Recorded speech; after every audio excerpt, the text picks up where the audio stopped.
We'll begin with a karakia tīmatanga. Akataka te hau ki te uru, akataka te hau ki te tonga, kia mā kina ki uta, kia mā taratara ki tāu.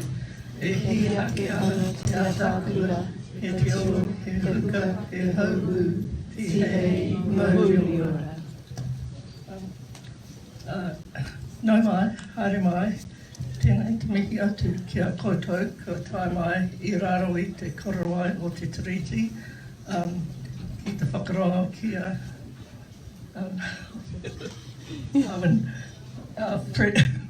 So yeah, I'm supposed to be talking to someone I know and I've failed already, but so my name is Andrew Whitty from the Wellington City Libraries, and we're so pleased to have you here today to hear Carwyn Jones giving us a idea of where to go with the Tiriti. It's a big topic for many Māori, myself included, and I guess for other people as well.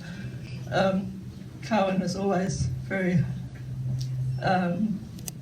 Imanaki is our library and comes quite often to talk to you and us, and we're pleased once more to have him here today.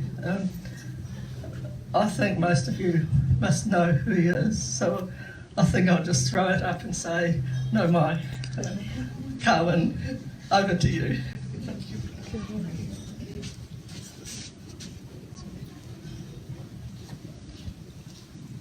Tēnā koutou. Ngā mihi nui kia koutou. It'll be okay. That's all right. Thank you, Anne, for the introduction and the invitation to come and speak. I think I always really love the way the Wellington Libraries acknowledge the signing of Te Tiriti here in Wellington, and of course that's why we're doing this on this particular day and thinking about the role of Te Tiriti. And one of the things that I want to encourage you to think about when we think about where to now with Te Tiriti is to think about those local and specific relationships that are bound up in Te Tiriti. So we often tend to think of Te Tiriti as about Māori and the Crown, but I want to talk to you a little bit about today about thinking about some of those more specific relationships. And so again, I think that's really appropriate that in Wellington we acknowledge the signing of Te Tiriti, which took place here. So I'm going to talk a little bit about Te Tiriti, where to now. And in order to talk about where to now, I thought I might start by talking a little bit about where we've come from and the kind of short version of that in terms of Te Tiriti, and then where we are, and so in order to think about what that suggests about where we might go to next with Te Tiriti. Okay, so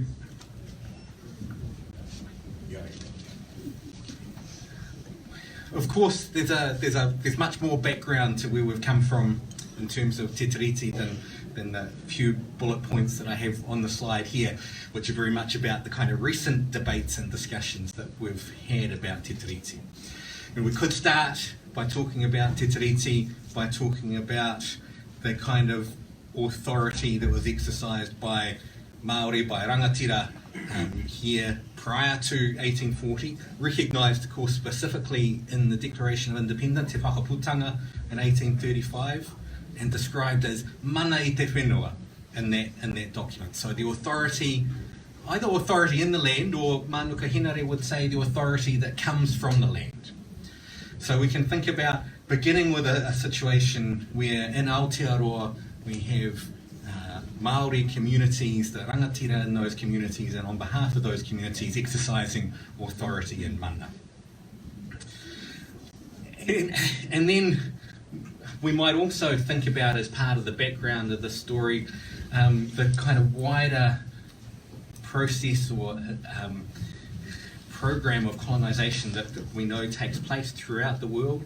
And when Maina Jackson talks about Te Tiriti, he often starts by talking about this thing called the Doctrine of Discovery. So essentially, the Doctrine of Discovery it's a comes from it's what's called a papal bull, or a doctrine that comes from the Catholic Church essentially, but which provided legitimization for Christian European nations to declare sovereignty or assert sovereignty over countries where there might already have been people. It's just so long as they weren't Christian European people.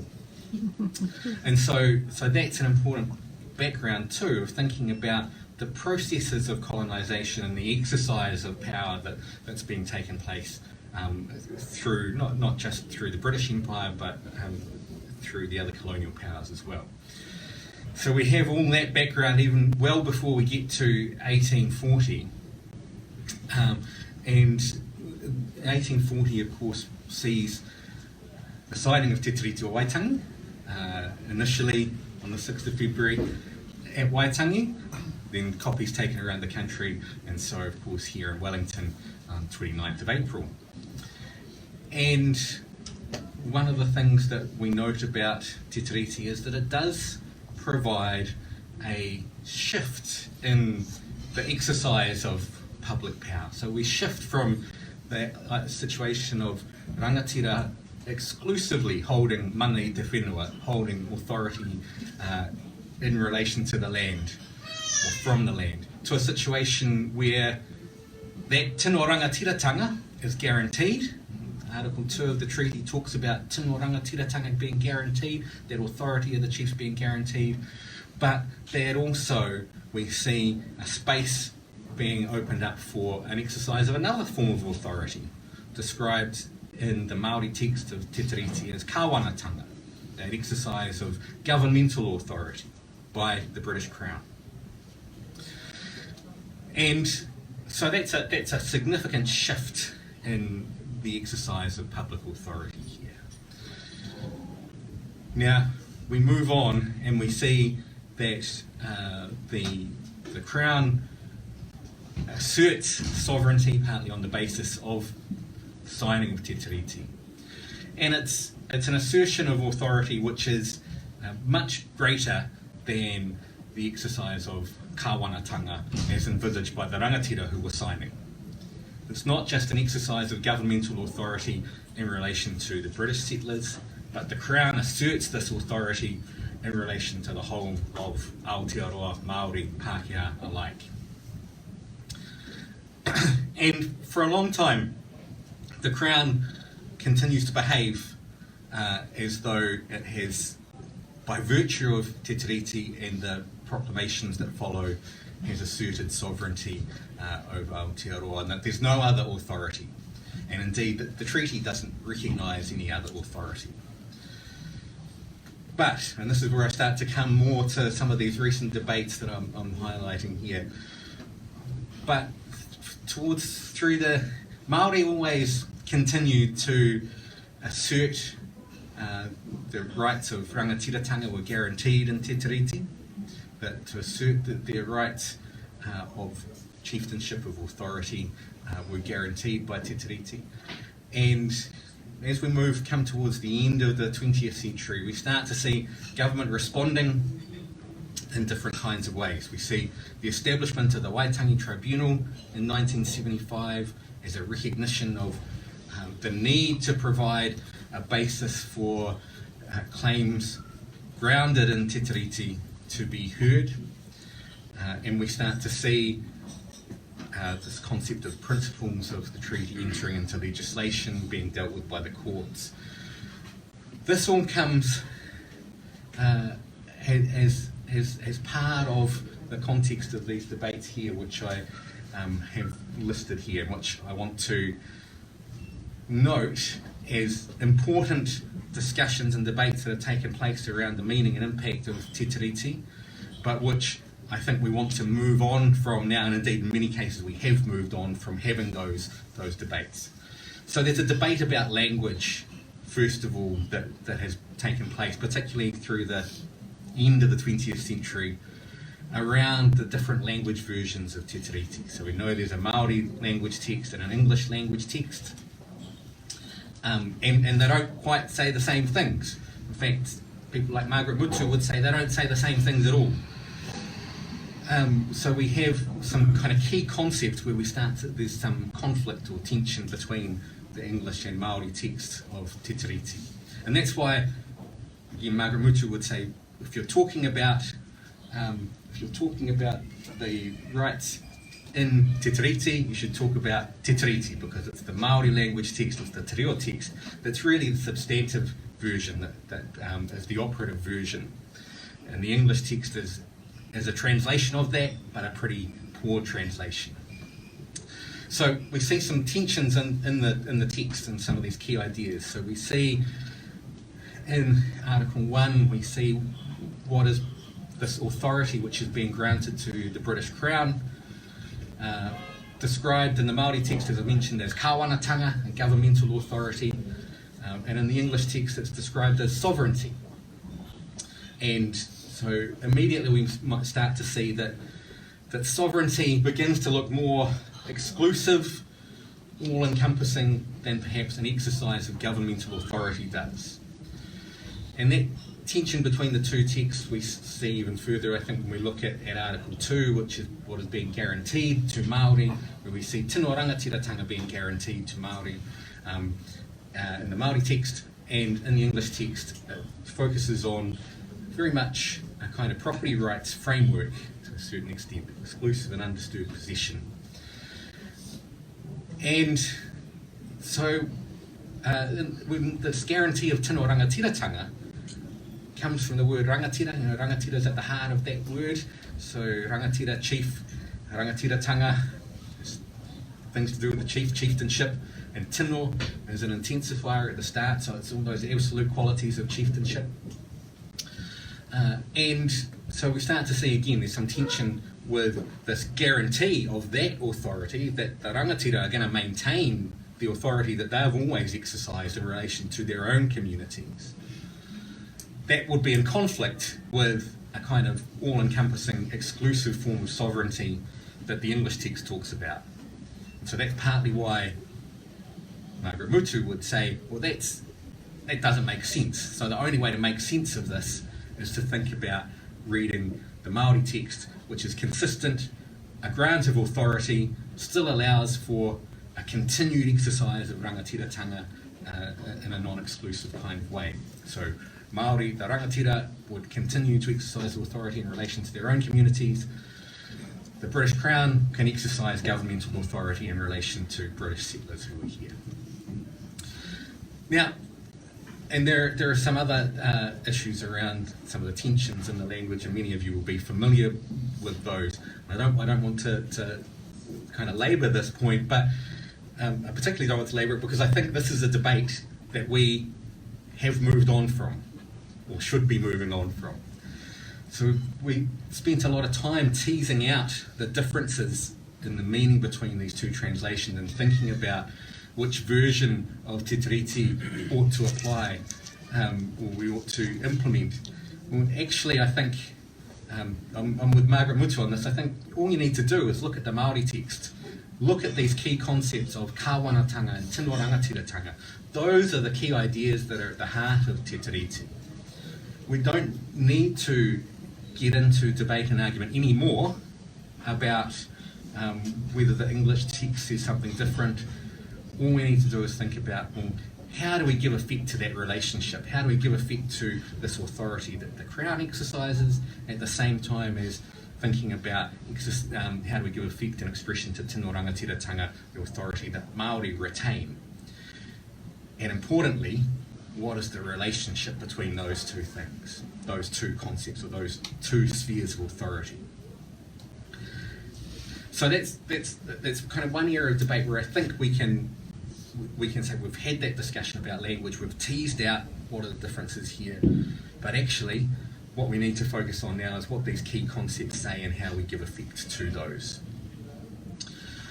One of the other issues that I have on the slide here is thinking about the debate around the legal status of Te Tiriti.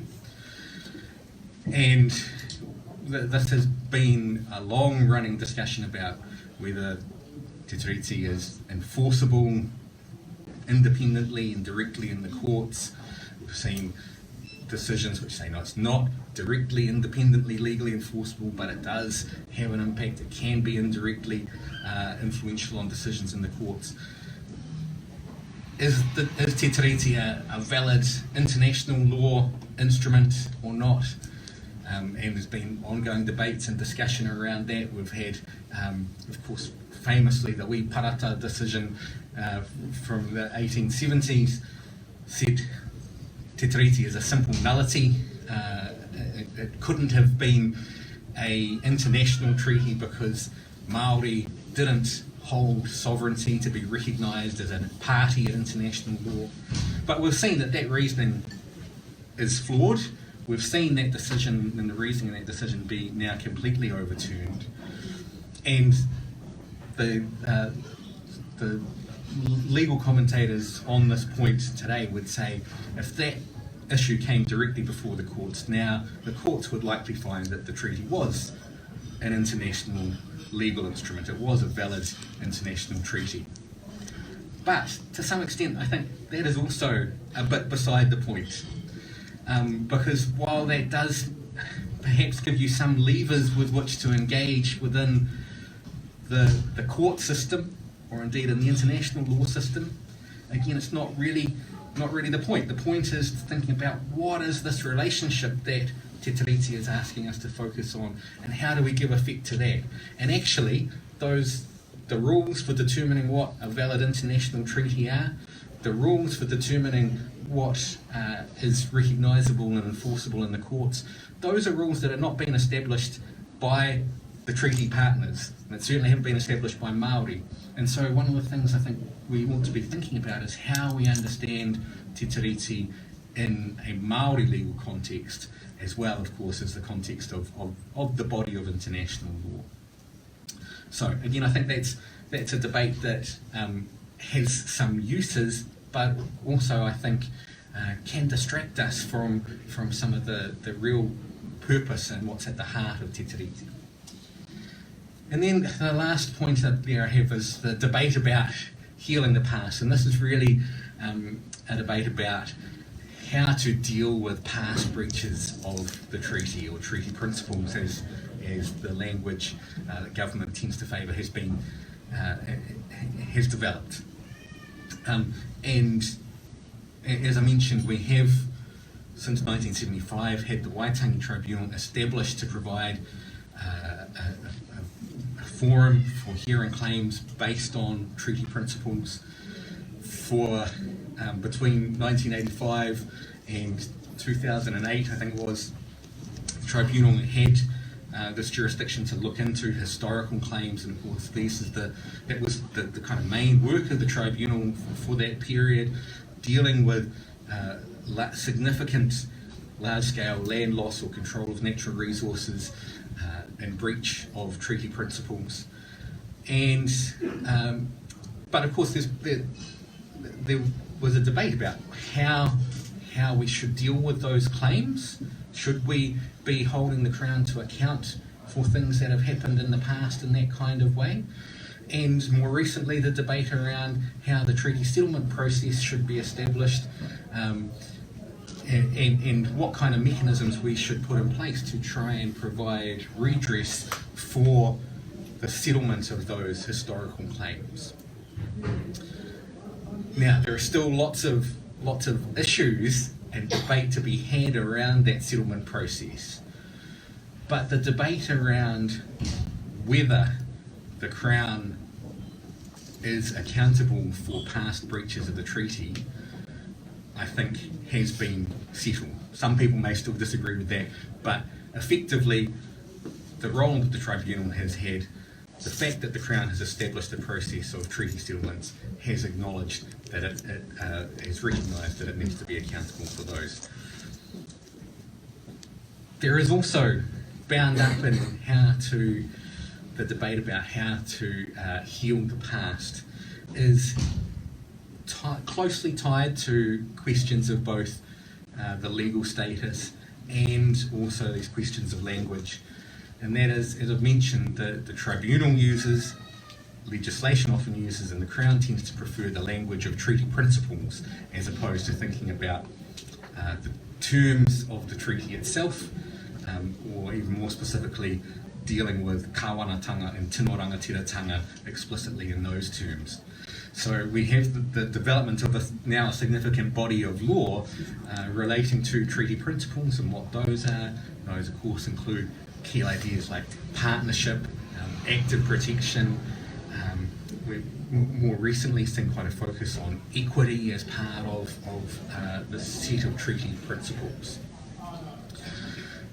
So there's a debate about how to give effect to how to give some kind of legal teeth to Te Tiriti, and how to do that in a way which also provided mechanisms for redressing past breaches. And treaty principles have been used to do that.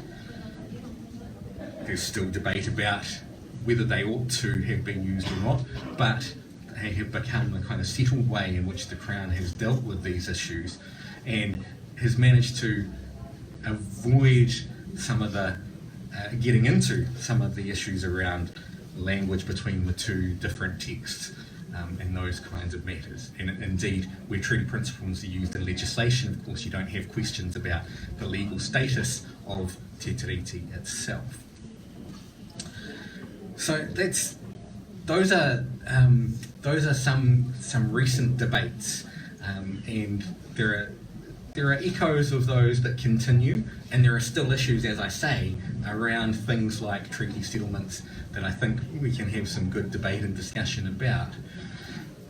But to a large extent, I think these debates have been had, and I think we ought to be moving on from them, and I think in many cases we have already.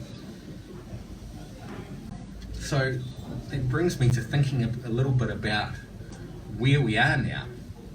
So if we've had some of that debate and discussion, where has that got us to? Now, one of the places that it has got us to is the systematic settlement of historical treaty claims, a process which many iwi have now been through, and so are working in what we might think of as the post-settlement world. But of course, others are still working through that process and are engaged in moving towards settlements in one degree or another. And of course, also, I think we ought to consider that there are groups who have felt excluded by the settlement process as well. So we're in this mix at the moment where it's a kind of post-settlement world in lots of ways, but we're still very much in that era of settlement, and we're still seeing these settlements bed in many cases. Some of the more established settlements that people will know of are the early settlements in Ngaitahu and Waikato Tainui settlements, and we are seeing the kind of infrastructure that those settled groups have developed, and that's become quite visible. One of the things that I think is useful to, again, understand about the settlement process and where we are now in terms of post-settlement is that we often hear about settlements in the news as being a kind of dollar value, and indeed there is a dollar value to settlements, and there is a transfer of assets and land usually as compensation. Now it's not strict compensation in the sense that it's not the value of what was lost in breach of the treaty. Very far from that. We're usually talking in the region of 2 to 3% of the value of what was taken. So it's a very small kind of value recognition, but it's intended to be a monetary or financial commercial recognition of those treaty breaches, historical breaches. So we often hear of that part of settlement. What we sometimes don't hear so much about, which for me are often part of the more significant parts of settlements, is the relationship agreements that are established through those settlements. So in each settlement, the settling group will sign up to a number of different relationship agreements, often with different government agencies. So, for example, it'd be quite common to have quite an extensive partnership agreement with the Department of Conservation. Other common agencies to be involved might be Ministry for the Environment, but also on some social service delivery agencies as well. And these are important because one of the things that we ought to think about settlements as doing is, while they are about redressing those historical claims, they are also providing a platform for a renewed relationship with the Crown. And one of the areas in which actually we've seen quite a lot of innovation and creativity in treaty settlements is through some of the mechanisms for joint government or co-governance agreements in relation to aspects of the natural environment. And there have been some quite significant settlements recently which have deemed, for example, the Whanganui River, or now Te Awa Tupua, as having legal personality. The same has happened with Te Urewera, formerly Te Urewera National Park, and there's an agreement also for the same thing to happen with Taranaki. So, and we see here these by the legal personality part of those relationships is part of thinking about how to restructure the way in which people are engaging with the environment, how to reframe the way not only the settling group has input into decisions about how a river is managed, but actually how to shift the conceptual framework around how we think about people and aspects of the natural environment interacting. And so those are quite powerful underpinning aspects of those kinds of settlements.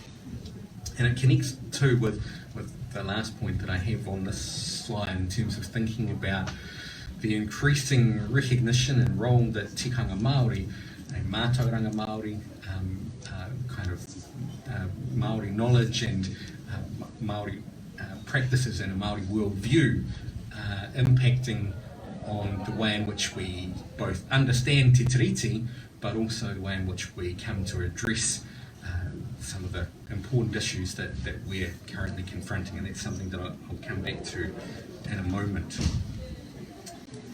Now, the other aspect that I wanted to talk about in terms of where we are now, so we're in a partly settled, partly post-settled kind of space in terms of thinking about the historical claims in relation to Te Tiriti.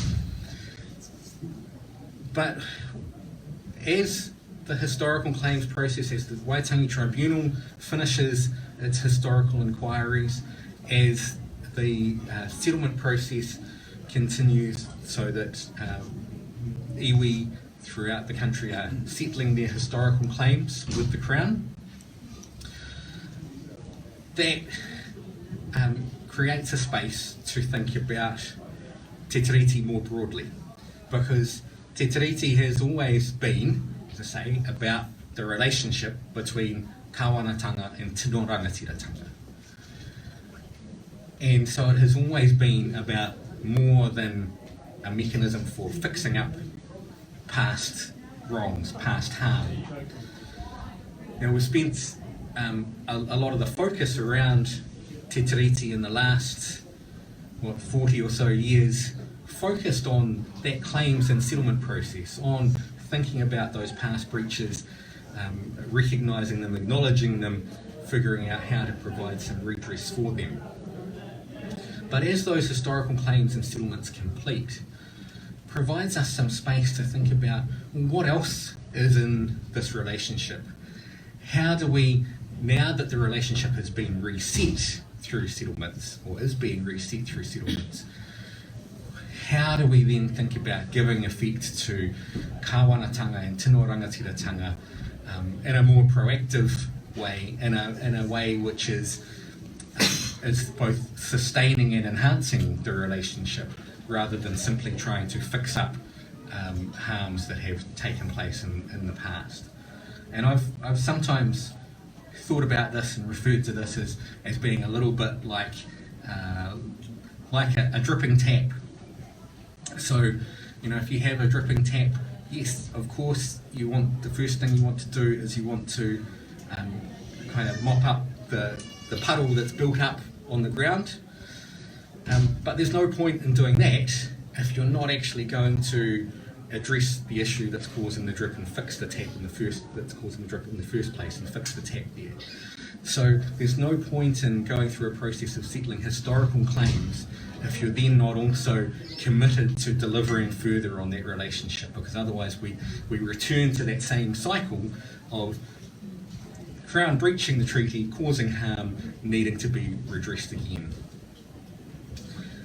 So one of the aspects, or a key aspect really of this, thinking about the more future-focused way of engaging with Te Tiriti and figuring out that relationship between kāwanatanga and tino rangatiratanga, is by thinking about what that relationship means in a constitutional sense, because ultimately that's what it is. It's a constitutional relationship between these two spheres of influence or authority.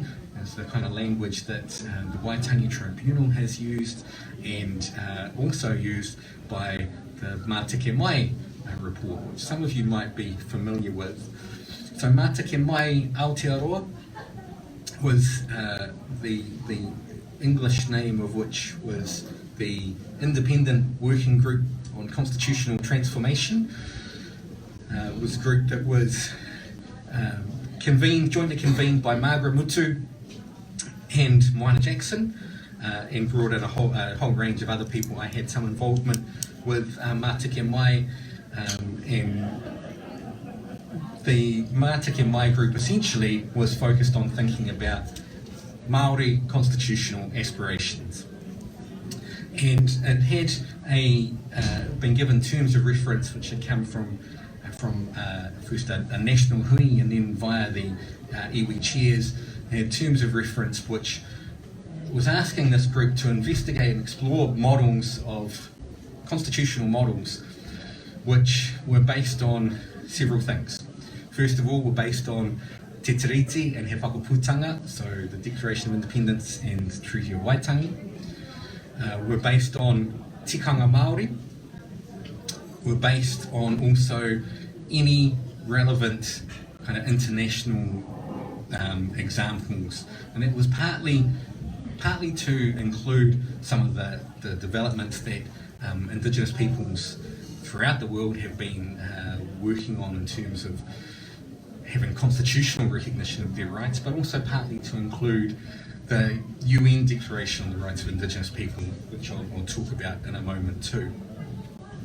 Now, Mātike Mai Aotearoa, over the course of 3 years, so I think between about 2012 2015, undertook a series of hui around the country.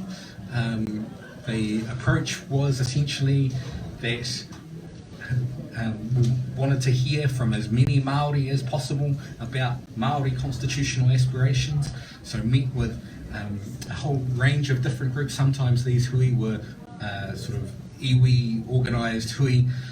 Sometimes they were the kind of workplace ones. So, for example, at the university, we had both a hui of Māori staff and also Māori students feeding into this process. We did have a rangatahi group who conducted their own hui and wānanga, went into schools, and their presentations were a lot more high-tech and dynamic than ours, but they also engaged a huge number of rangatahi through this process.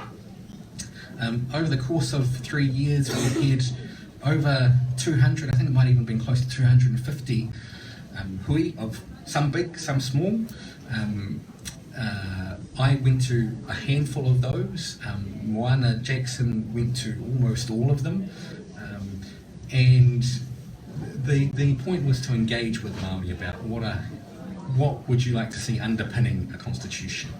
And the idea was that this would help to explore the tino rangatiratanga side of this constitutional issue, so that we could then talk with other New Zealanders, and particularly with the kāwanatanga side of the equation, and say, well, here's our view about how we ought to organise this relationship and the exercise of public power in Aotearoa. What is your perspective on this? How do you respond? That discussion is ongoing. There was a kind of constitutional convention that was termed, which was going to be held at Waitangi around Waitangi Day this year, but because of you might recall there was a COVID case in Northland just prior to Waitangi Day, so that constitutional convention moved online. But so the discussion is very much moving forwards. The Mātake Mai report identified a number of key values that Māori had identified as that Māori people wanted to underpin any constitutional model, and also provided some kind of indicative models which were very high level, really just thinking about the ways in which you might conceptualise the rangatiratanga sphere and the kāwanatanga sphere, and what the relationship between them might look like. So, for example, you could have two completely separate spheres, and the rangatiratanga sphere can look after things relating to Māori, and the kāwanatanga sphere can look after things relating to their constituents, and not really have any interaction in between.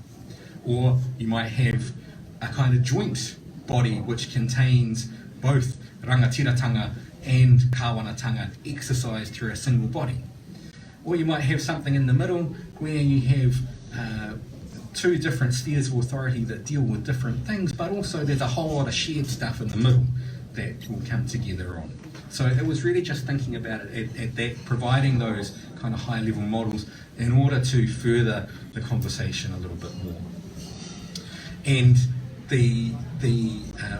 one of the kind of key aspects of that really was that Mātake Mai group was very much focused on the tino rangatiratanga sphere, and so largely left the kāwanatanga sphere as it operates now in terms of having a kind of Westminster style parliament, or an MMP now parliament.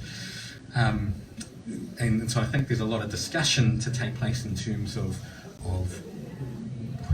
what form of government and representation and division of public powers we as Aotearoa would like to see, because it may well be not just through a Westminster style parliament, of course. Okay, so that kind of focus on that constitutional relationship comes more into play, partly because of the progress through managing the historical claims. And as I say, I acknowledge that there's still work to be done there, and still plenty of issues with the way in which that process plays out. One of the other important aspects about where we are now is that we're also in a space where the UN Declaration on the Rights of Indigenous People is gaining more prominence and visibility, not only here in Aotearoa but internationally as well. And this is a really important statement about the rights of Indigenous people. It addresses many of the same kinds of areas that Te Tiriti does, and in particular in terms of one of the key focus of the UN Declaration on the Rights of Indigenous People is thinking about self-determination. It uses the language of self-determination, thinking about that self-determination in a whole range of different contexts. It recognises that self-determination and across those different contexts is a right of Indigenous peoples. It also recognises that state governments have a role to play in facilitating that exercise of self-determination as well. So it speaks to some of the same things that we're dealing with in Te Tiriti, and increasingly we're going to see soon government engaging and thinking about the implementation of the UN Declaration on the Rights of Indigenous People here in Aotearoa as well. And it provides an important kind of elaboration in some ways on some aspects of Te Tiriti, but also an important kind of international standard and measure by which we can look at other Indigenous peoples throughout the world and models that they're using rights recognition frameworks that are undertaken elsewhere in the world. Now, the last point that I want to touch on in terms of where we are at the moment that I think is really important is the increasing recognition of tikanga Māori, and particularly through our legal system and legal structures. But one of the things that, and so we're seeing some of our higher courts picking up and applying tikanga Māori as law, so using concepts like mana, using concepts like utu, which is about reciprocity, as legal principles, and they are legal principles. So tikanga Māori incorporates a Māori legal system within its own right, but we're now seeing it being drawn on by the state legal system in order to inform the development of New Zealand law. And that's happening in lots of different ways and very quickly. But one aspect of it that's important in terms of thinking about Te Tiriti is that it's also beginning to inform how the courts are interpreting and applying Te Tiriti o Waitangi and treaty principles. So not only does Te Tiriti provide the basis for saying, well, we ought to consider and think of tikanga Māori and apply tikanga Māori, but actually, in terms of understanding what Te Tiriti says, so when you think about what's contained in Tino Rangatiratanga, what is that made up of?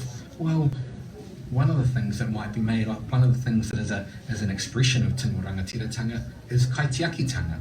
And so the courts are drawing on ideas, tikanga, not kaitiakitanga as defined by the Resource Management Act, but tikanga Māori concepts of kaitiakitanga to help elaborate and explain and interpret the meaning of Te Tiriti. So that's an important part of the context too about where we are now. Now, I want to make sure I leave some time for questions, so I better move on to where to now. And the where to now part is relatively simple from my perspective. What I think where we've come from and where we are suggest is that what we're dealing with in Te Tiriti is thinking about how to give effect to just relationships. And we can think about those across a range of different contexts. So as I say, one of the aspects that is really important in thinking this through is that constitutional piece of the picture, how to give effect to just relationships at that high level of the Constitution in the exercise of public power. But we also might want to think about how that plays out in all kinds of different areas. We've seen an interesting example developing recently in relation to the establishment of a Māori Health Authority. And of course that comes on the back of a Waitangi tribunal inquiry, which the inquiry is still ongoing actually, but has in its first stage reported on the primary healthcare system and looked at what a Te Tiriti compliant health system would deliver for Māori. And one of the key aspects of that was that actually what it did require was a focus on equitable outcomes, and so the language of equity is used strongly in the health sector, being picked up in the Waitangi Tribunal, has been used in the context of the Tribunal talking about treaty principles previously, but in the Tribunal's Hauora report, that concept of equity as a treaty principle becomes really central, and equity of outcomes as well. So one of the things the Tribunal pointed out in that report was that the legislation referred to treaty principles, but after was nearly 20 years, I think, of that legislation being in place, outcomes for Māori hadn't shifted. And so the Tribunal said, so that legislation cannot be delivering a treaty-compliant framework. And so recommended changes in that respect. Now, the establishment of the Māori Health Authority is interesting because one thing we've seen in a number of different areas of social policy is a call for kind of by Māori, for Māori delivery of these services, and very much grounded in Te Tiriti and based on an argument of an expression of tino rangatiratanga. And so it'd be interesting to see how this Māori Health Authority plays out in that context. But I think one of the things I just wanted to point out too in relation of where to now is that we can start thinking about, as I say, we can think about that high-level constitutional relationship between kāwanatanga and tino rangatiratanga, but we can start thinking about the more specific and localised relationships. What is that expression of those two fundamental concepts? What does that mean in the health sector? What does it mean in the criminal justice space? One really interesting example we've seen recently through the COVID pandemic is the way in which we saw often iwi-led groups establishing roadblocks or checkpoints in order to keep their communities safe. They didn't ask anyone's permission, they didn't want resources from anyone to do that, they did that themselves based on their tino rangatiratanga, based on the obligations of that rangatiratanga to protect and keep safe their community. And that was something which, by all accounts, was pretty effective, was a collaborative process, and I think is a really good example of thinking about the ways in which actually the Crown shouldn't be scared of tino rangatiratanga and giving up a little bit of power, because it opens up a whole range of different tools and possibilities that can be drawn on. And in that sense, I think we can look at and think about Te Tiriti as pointing us in different kinds of directions, pointing us towards different kinds of relationships than those that might currently underpin our approaches to some of the urgent issues we're facing. And I'm thinking particularly around a big issue like climate change.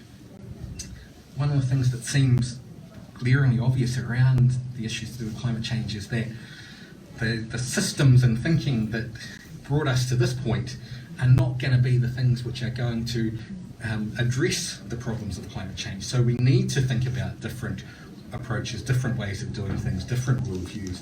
Te Tiriti or Waitangi actually builds in ensuring that takes place, builds in a way in which you can draw on, in this case, Te Ao Māori and Tikanga Māori approaches.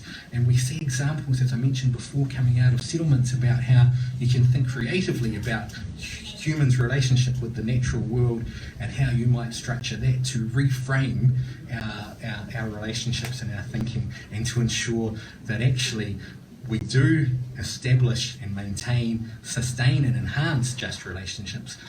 And not only just relationships between people, but just relationships between people and the environment as well.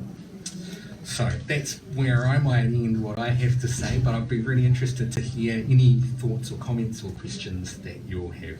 Kia ora koutou.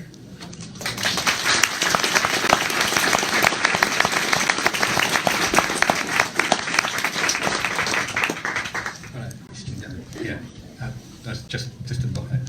Yeah.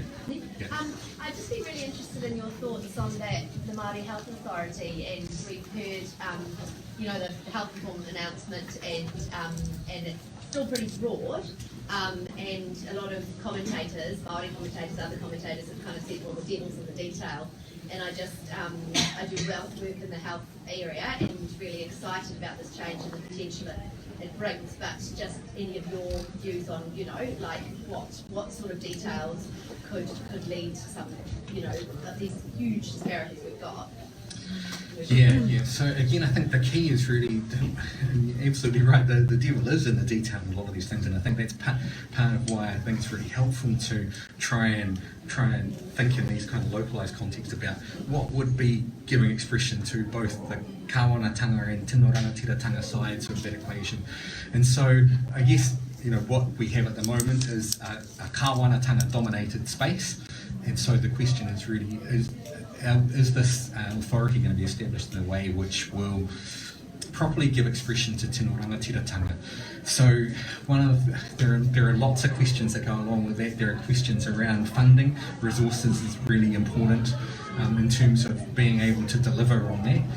but also I think just as sort of finished up talking a little bit about climate change and the kind of thinking and systems which got us into the mess won't get us out of it. The same kind of thing I think applies, that we need to be not just looking for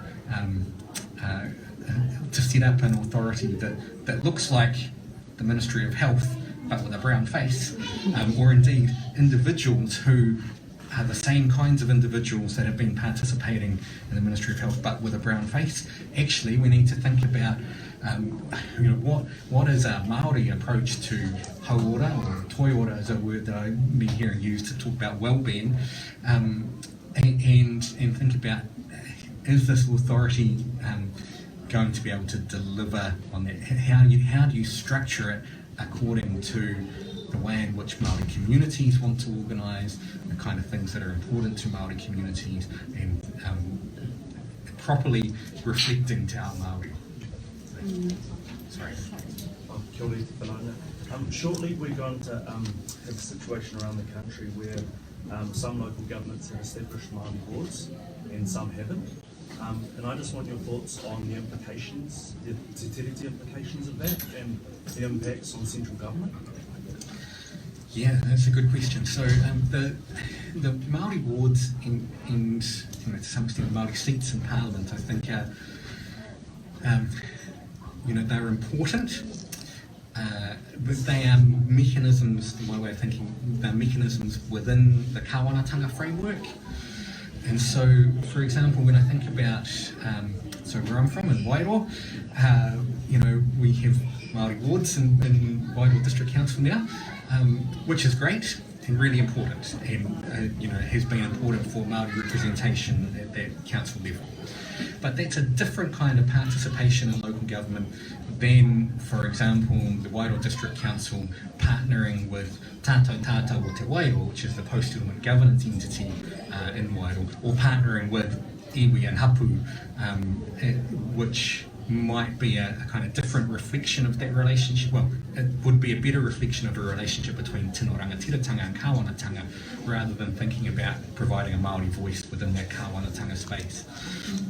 That Māori voice within the kāwanatanga space is really important, and I don't want to downplay that at all, but I do think that there are other options that we need to be thinking about as well. History evolving, and I see a short document nowadays seems to be open to interpretation, and therefore different implication and even application. But I just wonder, because New Zealand has become from, say, bicultural society to more and more a multicultural society, as I am one of the immigrants. And I wonder whether treaty actually have any coverage in this area, like, say, straight away, a lot of people I know, we have the problem. We are struggling with English, and then we were expected to learn another language on top of that. It's just quite difficult. So I just wonder what's the Maori's take on this immigration thing, in the last few decades and even in the future. And another question is that do you see any time frame or hope of we can actually finally, not in very distant future, we can sort of stop focusing on past grievance and moving forward as one? Yeah. Well, so just to pick up on that last point first, I think the thing that will help us to stop focusing on breaches of the treaty is when the Crown stops breaching the treaty. So that would be the thing that would help most. But I think certainly, again, just reflecting on my own experiences going through our settlement process in Waitangi, I think nobody would want to put those past grievances to bed and move on to a more positive future, more than Māori communities. It's Māori communities. They're the reason why, part of the reason why the settlement amount is only a small percentage of the value lost is because Maori communities are wanting to move on and agree that we need to provide some platform, but we can't get to that positive relationship without putting those things right first. And as I say, it does require the Crown also to come to the party and ensure that they are engaging as a good faith treaty partner. In terms of your earlier point, I think, Te Tiriti or Waitangi for me is a very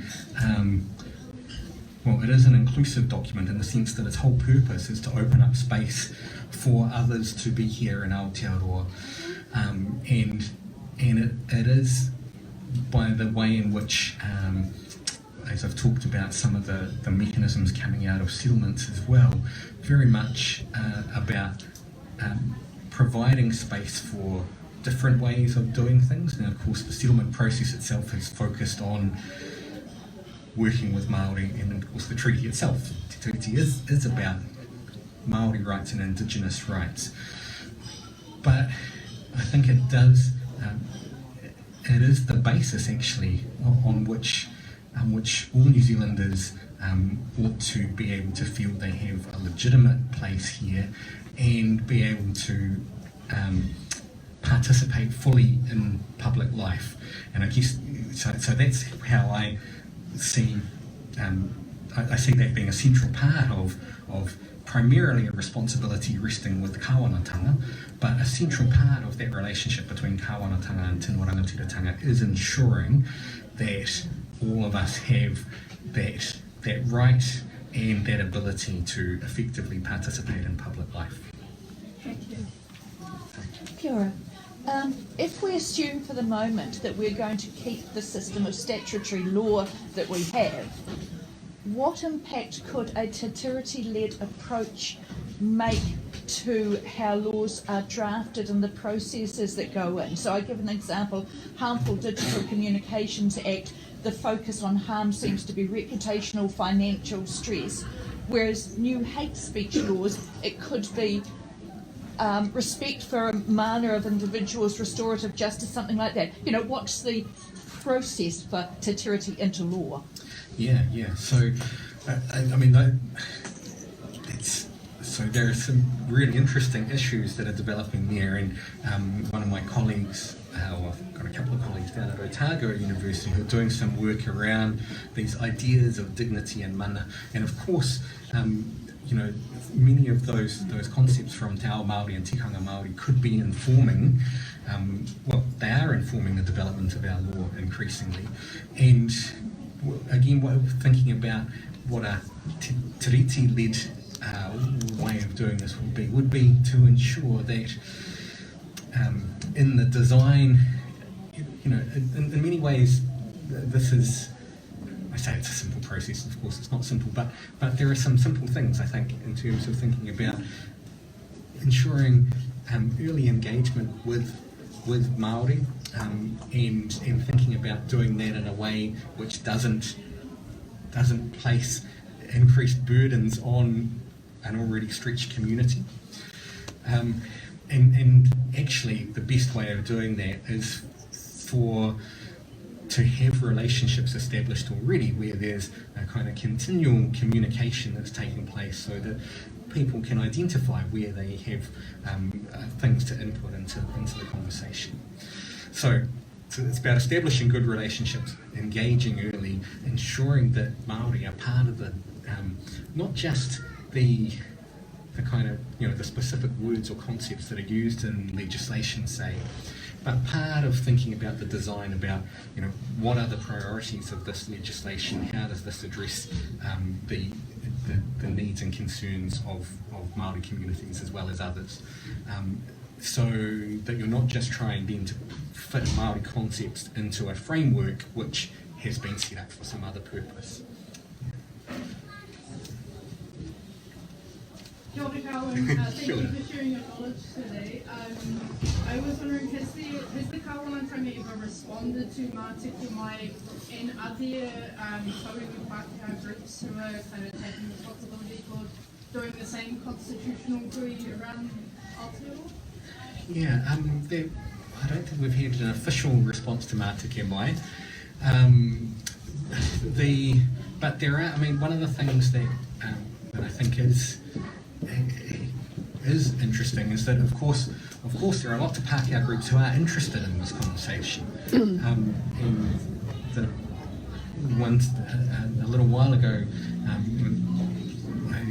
was talking to Waina Jackson about the Mātiki Mai work, and at that stage he said he'd been being invited to like Lions Club and Rotary Club to talk about his work. He said he'd never done that kind of thing before, but people were really interested in thinking about those ideas.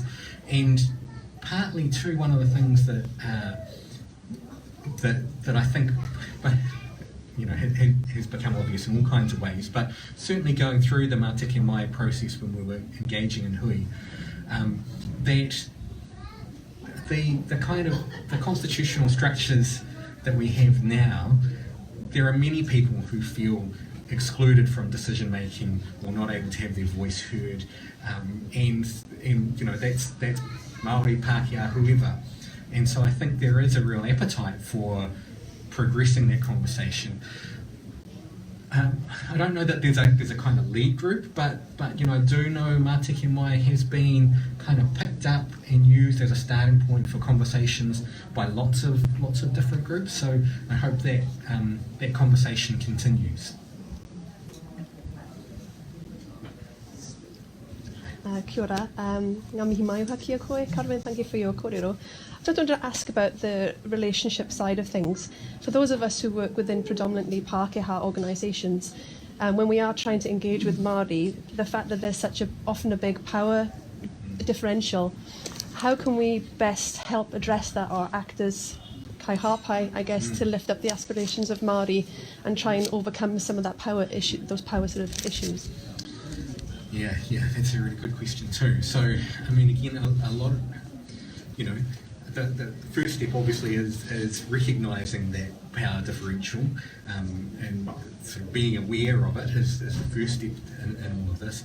But there are issues, there are things you can do around resources to ensure that people are properly, if you're wanting engagement or consultation, ensure that people are properly resourced to participate effectively in that process. And that can be, that can be just simply about providing some funding, but often it can be about ensuring that there's maybe some running of some workshops that can be done to support people to think about how they engage and do that.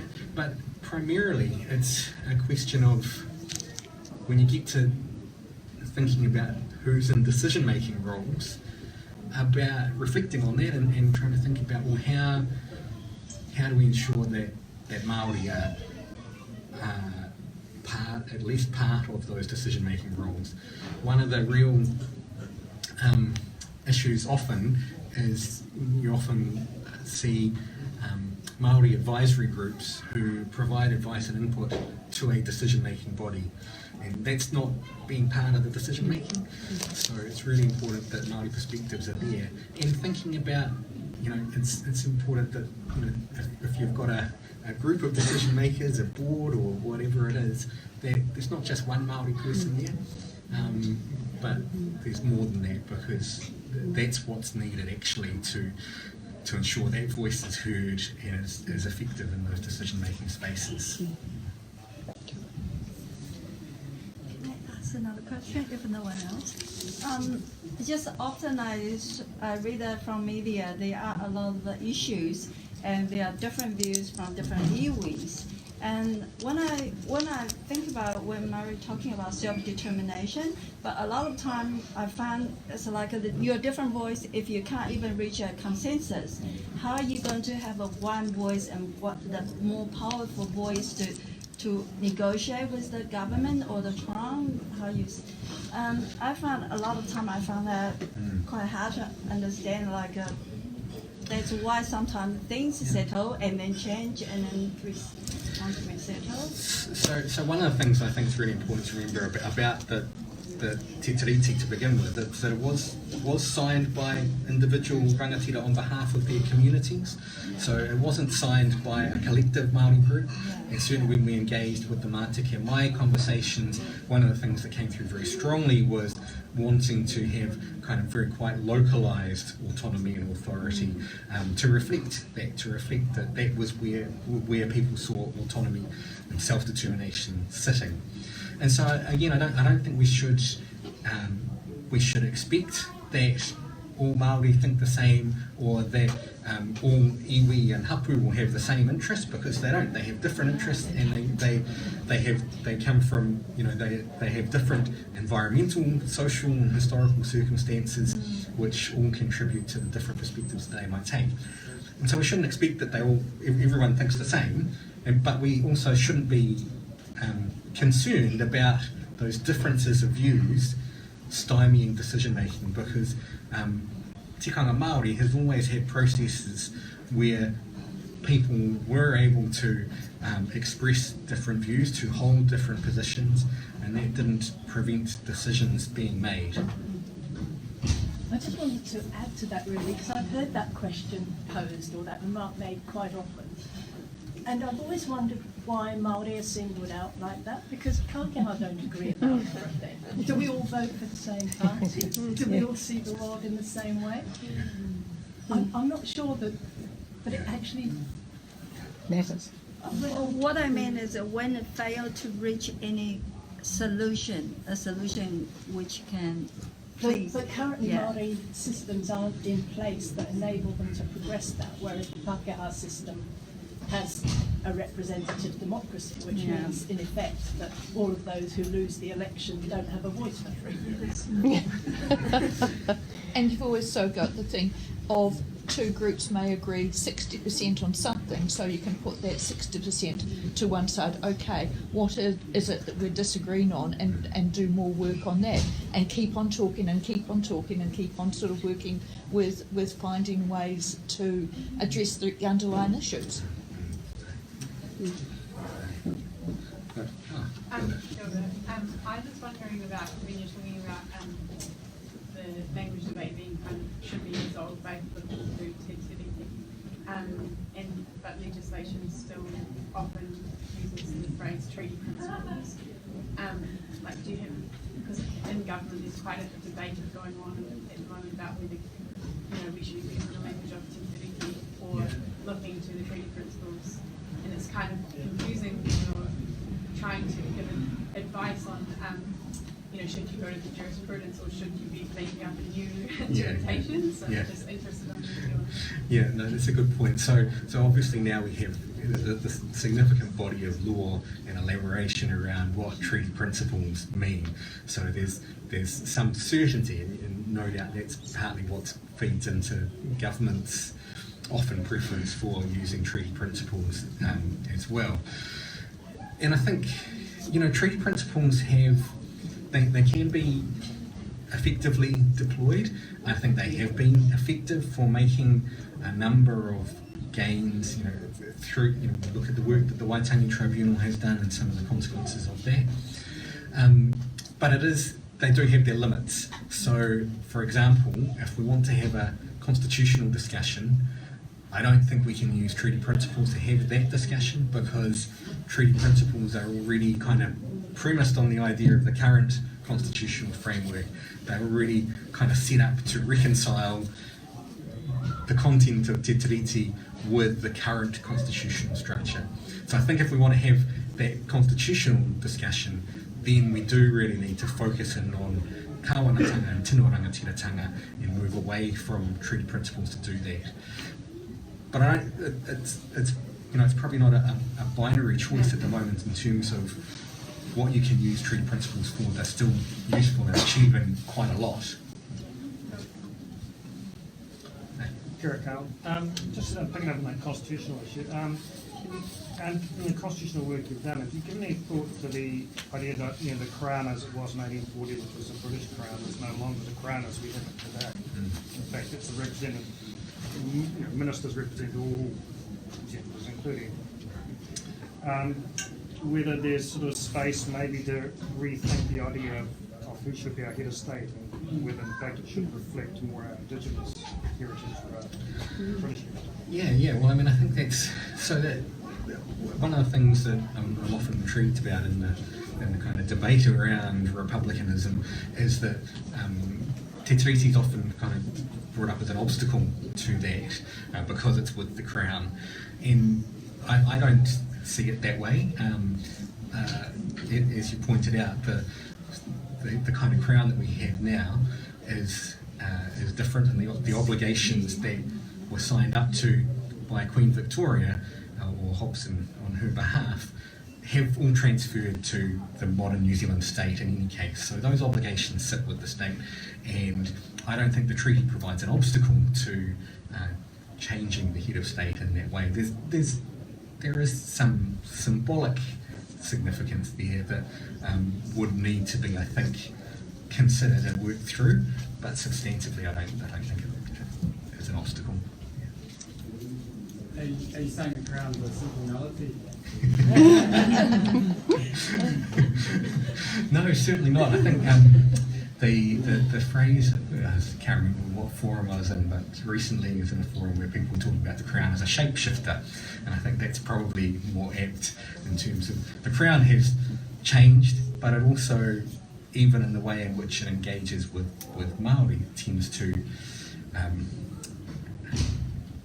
change its shape in different kinds of ways. I did have another question. So I work for an organisation that's acknowledged structural racism. I just keen to hear your thoughts around how maybe decision making, the Crown or the legislature might influence that.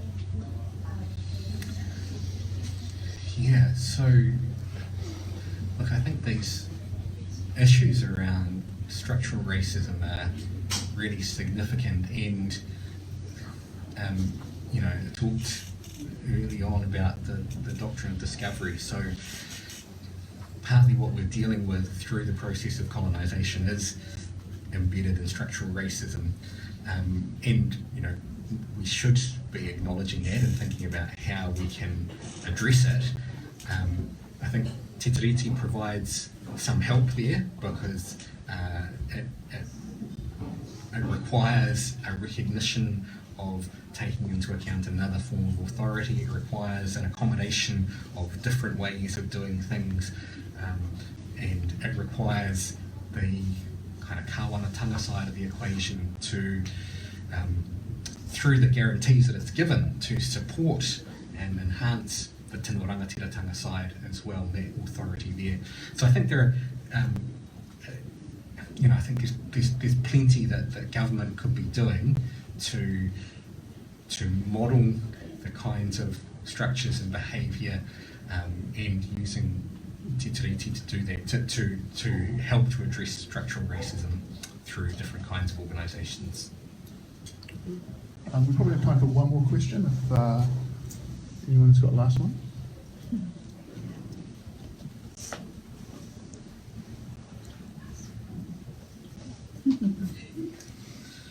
Right, it's me. Kia ora koutou. Kia ora, Carwyn.